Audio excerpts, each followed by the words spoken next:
हाय दोस्तों, हम फिर से आ चुके हैं प्रतिबिंब को बनाने के लिए। प्रतिबिंब बनने की एक वीडियो फिर से लेके वही चीज है, अवतरण दर्पण द्वारा ही अभी हमको पढ़ना है। हमने 2 प्रतिबिंब बना चुका है।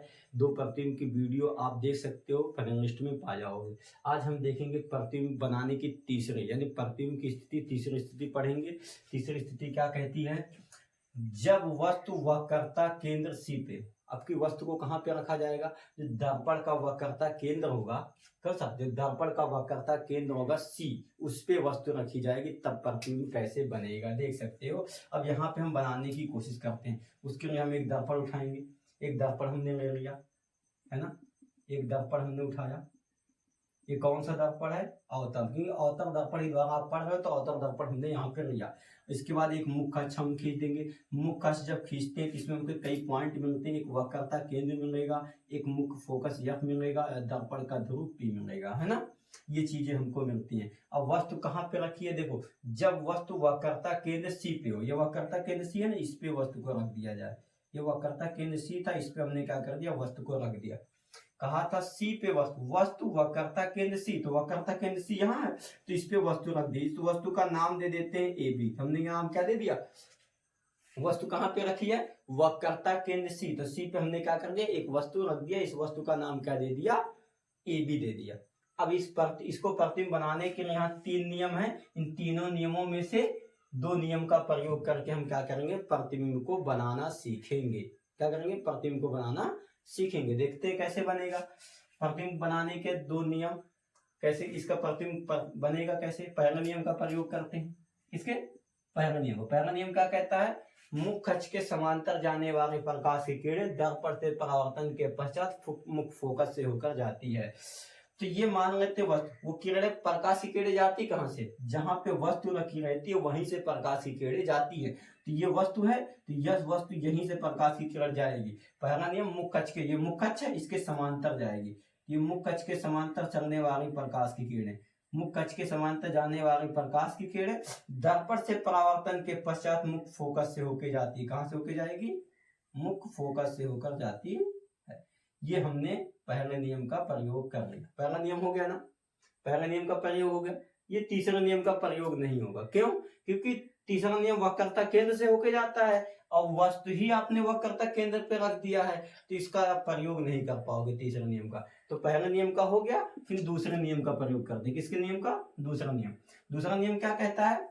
मुख्य फोकस से, जो किरणें मुख्य फोकस से होकर जाती है या मुख्य फोकस से होकर आती हैं, तो दर्पण से परावर्तन के पश्चात मुख्य अक्ष के समांतर हो जाती है। देखो यहाँ बनाते हैं, ये मुख्य फोकस है। यहाँ मान लेते हैं कोई किरण मुख्य फोकस से होके जा रही है, मुख्य फोकस पे होके गई। कोई किरण मुख्य फोकस से होकर यहाँ वस्तु रखी थी, जहां वस्तु रखी होती है वहीं से प्रकाश की किरण जाती है। तो वस्तु जहां पे रखी थी यहीं से किरण जा रही है, तो मुख्य फोकस से होकर जाने वाली प्रकाश की किरण दर्पण से परावर्तन के पश्चात मुख्य अक्ष के समांतर हो जाती है। देखो, इधर से प्रकाश की किरण गई, टकराने के बाद क्या हो गई? मुख्य अक्ष के समांतर हो गई। अब ये दोनों यहाँ कीड़े काट रहे हैं तो यहीं पे इसका प्रतिबिंब बनेगा। देखो यहाँ सीधा ले आओ, सीधा लेके आओगे तो कहाँ आ गया? कहाँ पे आ गया? यहाँ वक्रता केंद्र से, यानी जहां पे आपने वस्तु रखा था वहीं पे इसका क्या बन गया? प्रतिबिंब बन गया। यानी वक्रता केंद्र पे रखी वस्तु का प्रतिबिंब कहाँ बनेगा? वक्रता केंद्र पे ही बनेगा। देखो प्रतिबिंब बना कैसे? प्रतिबिंब बना कैसे पहले इसको देखो। हमने क्या कहा? वस्तु वक्रता केंद्र पे रखी थी, तो वक्रता केंद्र पे वस्तु हमने रख दी। इस वस्तु का नाम क्या दे दिया? ए बी दे दिया। क्या दे दिया? A B. अब वस्तु जहां पे रखी होती है वहीं से वस्तु प्रकाश की किरणें जाती हैं, तो यहीं से प्रकाश की किरण जाएगी।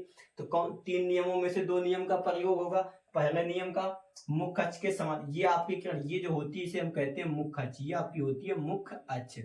तो ये मुख्य अक्ष है, इसके समांतर, ये मुख्य अक्ष के समांतर जाने वाली प्रकाश, मुख्य अक्ष के समांतर चलने वाली प्रकाश की किरणें दर्पण से परावर्तन के पश्चात मुख्य फोकस से होके जाती है। तो मुख्य फोकस से होके जाती है, तो मुख्य फोकस से हमने लेके इधर आ गए। हो गया ना पहला नियम। दूसरा नियम का प्रयोग हम क्यों किए? क्योंकि तीसरे नियम का प्रयोग कर नहीं सकते। क्यों नहीं कर सकते? क्योंकि ये सी से होके जाता है, सी से होके जाता है, तो सी पे वस्तु रखी है तो कहां से आप खींचोगे? यानी सी से नहीं खींच सकते, सी से नहीं खींच सकते, सी से नहीं खींच सकते, तो हमने दूसरे नियम का प्रयोग किया। दूसरा नियम क्या है? फोकस से होकर, क्या थे? फोकस से होकर जब जाएगी तो परावर्तन के पश्चात मुख्य अक्ष के समांतर हो जाएगी। तो देखो यहाँ सी सॉरी यफ से होकर जाने वाली प्रकाश की किरणें दर्पण से परावर्तन के पश्चात मुखज की, ये मुखज था, मुखज के समांतर हो गई ना, ये मुखज के समांतर हो गई। तो दोनों किरणें जहां एक दूसरे को काटती वहीं पे प्रतिबिंब बने, यहाँ कट रहा था ना तो यहीं पे इसका प्रतिबिंब बन गया। इसको ऐसे मिलाते हुए लेके जाओगे तो कहाँ बना, सी पर ही बना। तो इसका प्रतिबिंब है, देखो वस्तु ऐसे रखी हुई थी, वो ऐसे घूम के नीचे आ गई, कहाँ आ गई, नीचे आ गई, यानी इसका प्रतिबिंब क्या बन गया, इस तरह बन गया है ना। इसका प्रतिबिंब यहाँ पे बन चुका है, इसका प्रतिबिंब यहाँ बन चुका। तो ये बी कहाँ आ जाएगा, नीचे आ जाएगा, तो इसका नाम हो जाएगा ए डैश बी डैश हो जाएगा। ये हो गया, किरण आरेख बन गया। इसके पॉइंटों को लिख दो। पहला पॉइंट क्या होगा, बिंब, बिंब को हम कहते हैं वस्तु, क्या कहते हैं, वस्तु। बिंब की स्थिति, बिंब की स्थिति यानी बिंब की स्थिति, यानी बिंब रखी कहाँ पे है, बिंब कहाँ पे रखी थी, सी पर, कहाँ पर, लिख दो सी पर। वस्तु कहाँ पे रखे थे आपने, कहा गया था वक्रता केंद्र सी पे। जब वस्तु कहाँ पे हो, वक्रता केंद्र सी पे हो, तो आपने क्या कर दिया, सी पे लिख दिया, सी पर, यानी वस्तु कहाँ पे रखी थी, सी पे आपने रखा था। उसके बाद आगे प्रतिबिंब की स्थिति, किसकी, प्रतिबिंब की स्थिति, यानी प्रतिबिंब कहाँ पे होगा। जब बिंब की स्थिति यानी वस्तु आपने सी पे रखा तो प्रतिबिंब कहाँ पे बन रहा है, प्रतिबिंब भी सी पे बन रहा है। प्रतिबिंब कहाँ बन रहा है, सी पे बन रहा है ना, तो लिख देंगे प्रतिबिंब की स्थिति वो भी कहाँ है, सी पर ही। प्रतिबिंब भी क्या है, सी पर ही होगा। उसको प्रतिबिंब का आकार क्या होगा, प्रतिबिंब का आकार, यानी प्रतिबिंब का आकार कैसा है, देखो जितना बड़ा वस्तु था उतनी बड़ी क्या बने, इसका प्रतिबिंब बना। जितना बड़ा वस्तु है इतना बड़ा क्या बना, इसका प्रतिबिंब बना। तो क्या लिख देंगे, वस्तु के बराबर, वस्तु के बराबर, यानी जितना बड़ा वस्तु था उतना बड़ा क्या बना, प्रतिबिंब बना। तो वस्तु के बराबर।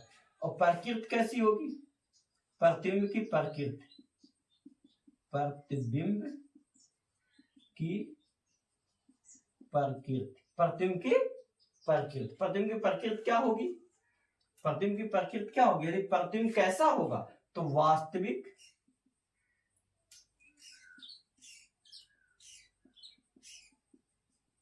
वास्तविक कामा उल्टा, कैसा होगा, वास्तविक कामा उल्टा। यानी देखो ये दोनों कीड़े, ये सीधा काट रही, ये काट रही, तो वास्तविक कामा उल्टा, ये ऊपर था नीचे आ गया, तो वास्तविक कामा उल्टा। ये हमने पढ़ लिया आज, क्या पढ़ लिया, जब वस्तु वक्रता केंद्र सी पर हो। जब वस्तु कहाँ पे हो, वक्रता केंद्र सी पर हो, तो हमने इसको प्रतिबिंब बनाना सीख लिया। अब इसके आगे देखेंगे हम नेक्स्ट वीडियो में।